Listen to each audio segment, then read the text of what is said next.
आप सभी के मन में एक सवाल यह ज़रूर होगा कि आखिरकार आप कौन सा विषय छोड़ दें बीए थर्ड ईयर में अगर आप हैं तो आपके मन में यह प्रश्न उठना एक प्रकार से कॉमन सी बात है और यह उठ भी रहा होगा, क्योंकि जब मैं भी था तो मेरे मन में भी यह सवाल उठ रहा था। तो आप सभी के मन में भी ऐसा उठ रहा होगा। यह मैं मनोवैज्ञानिक तथ्य के हिसाब से आपके सामने यह वीडियो बनाने का प्रयास कर रहा हूँ। वैसे बात की जाए तो बहुत सारे छात्र छात्राओं के कमेंट्स भी आए कि सर इस पर वीडियो बनाइए कि आखिरकार कौन सा सब्जेक्ट छोड़े। बहुत सारे लोगों ने कमेंट्स में भी बताया कि सर कौन कौन सब्जेक्ट छोड़ दे, तो उनको हमने उसमें भी बताने का प्रयास किया था।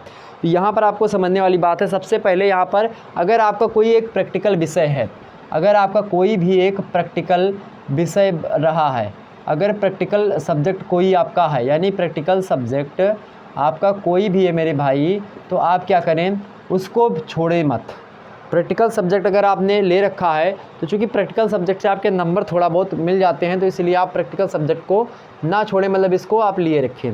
अब बात होती है कि बहुत सारे सब्जेक्ट होते हैं कि सर जी ये करें, बीएड करने के लिए क्या किया जाए।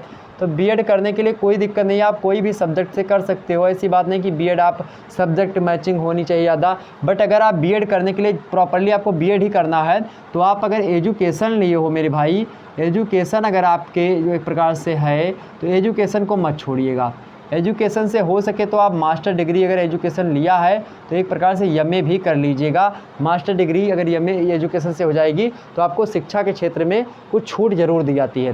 तो यहाँ पर आप एमए ज़रूर करने का प्रयास करेंगे। किसके लिए, तो अगर एजुकेशन आपने लिया है। अगर मान लेते बाई चांस बहुत सारे लोग कह रहे हैं कि सर हिंदी साहित्य मेरी है, हिंदी साहित्य है,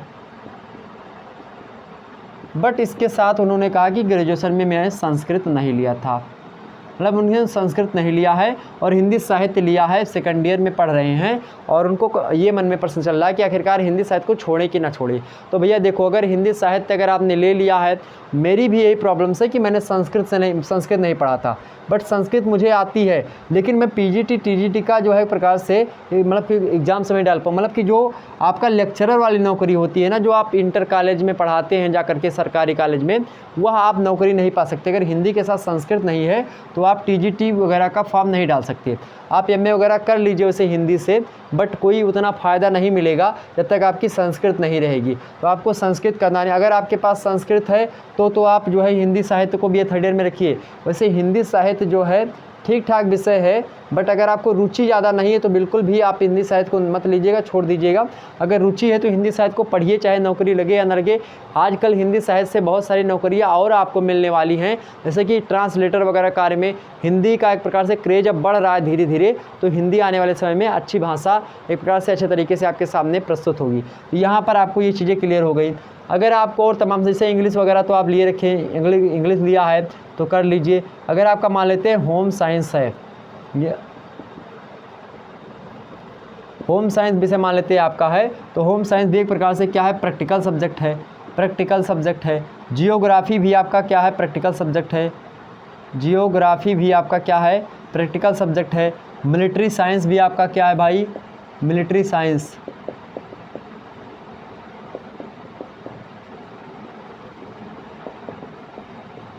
मिलिट्री साइंस भी आपका क्या है, यह भी एक प्रकार से एक प्रैक्टिकल सब्जेक्ट है। ठीक, तो जो भी प्रैक्टिकल सब्जेक्ट है, अगर आपका बीए सेकंड ईयर में है तो मेरी राय यही है कि उसको आप छोड़ने का प्रयास बिल्कुल भी ना करें। तो प्रैक्टिकल सब्जेक्ट सबसे पहले हमने बता दिया। आपको अगर बीएड वगैरह करना है तो अगर आपका एजुकेशन है तो उसको मत छोड़िएगा, उससे आप थर्ड ईयर करिएगा। हो सके तो मास्टर भी करने का प्रयास करेंगे, क्योंकि आपको जब आप पीएचडी मतलब कि एक प्रकार पीएचडी करें या फिर टीजीटी पीजीटी भरेंगे तो उसमें हो सकता है कुछ आपको क्या मिल जाए, बेनिफिट्स मिल जाए, कुछ उसके प्रॉफिट आपको हो जाए। क्योंकि मास्टर डिग्री एजुकेशन मतलब शिक्षा से ही आप अगर शिक्षा के क्षेत्र में जाना चाहते हो, शिक्षा से आपने मतलब मास्टर किया है, तो कहीं ना कहीं पे आपको एक प्रकार से अलग रेफरेंस दिया जाता है। तो यहाँ पर ये चीज़ें हमने आपको बता दी। तो कुछ जैसे कि प्रैक्टिकल सब्जेक्ट हमने आपको बताए, हिंदी साहित्य वगैरह बता दी। कोई भी साहित्य आप लिए हैं, उस साहित्य में रुचि है तो उससे आप एमए ज़रूर कर लीजिए। मास्टर करने के बाद में आपको एक प्रकार थोड़ा बहुत नॉलेज, तब तक मास्टर करने के बाद में ही एक प्रकार से आपका ज्ञान थोड़ा बहुत होता। आप बीए थर्ड ईयर में हिंदी साहित्य पढ़ रहे हैं तो इसका मतलब ये नहीं कि बीए थर्ड ईयर में ही अंत हो गया। आगे भी अच्छा मास्टर करेंगे तो उसमें भी आप 5 पेपर होता है।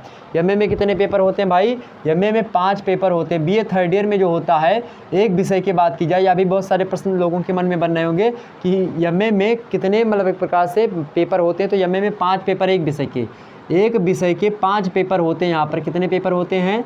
तो 5 पेपर होते, कितने के? एक सब्जेक्ट के 5 पेपर होते हैं एमए में। किसमें भाई? एमए में, मास्टर ऑफ आर्ट्स में। जबकि बात की जाए कि आखिरकार बीए थर्ड ईयर में, बहुत सारे लोगों को कमेंट्स आ रहा होगा बीए थर्ड ईयर में सर जी कितने पेपर होंगे? तो बीए थर्ड ईयर में एक सब्जेक्ट के, यानी एक सब्जेक्ट कितने पेपर होंगे? तो एक सब्जेक्ट के 3 पेपर होते हैं। कितने पेपर होते हैं? 3 पेपर होते हैं। ध्यान रखेंगे, एक होता है पेपर 1, दूसरा होता है पेपर 2, तीसरा होता है पेपर 3। और पेपर 3 में भी कभी कभी 3 फाड़ होते हैं, 3 फाड़ का, खा और गा, या पार्ट 1, पार्ट 2, पार्ट 3 इस प्रकार से होता है। तो यहाँ पर आपको चूज करना होता है यूनिवर्सिटी के हिसाब से, तो चाहे आप का वाला पढ़ें चाहे आप खा वाला पढ़ें, इस प्रकार से आपको पढ़ना होता है। ओके, ये सारी चीज़ें थी जो हमने आपको बता दी। तो फिर मिलते हैं नेक्स्ट वीडियो में, तब तक के लिए जय हिंद जय भारत। आपके जो भी कमेंट्स हो उसको आप लोग कमेंट सेक्शन में लिखने का प्रयास करें। चलिए फिर मिलेंगे नेक्स्ट वीडियो में, तब तक के लिए जय हिंद जय भारत।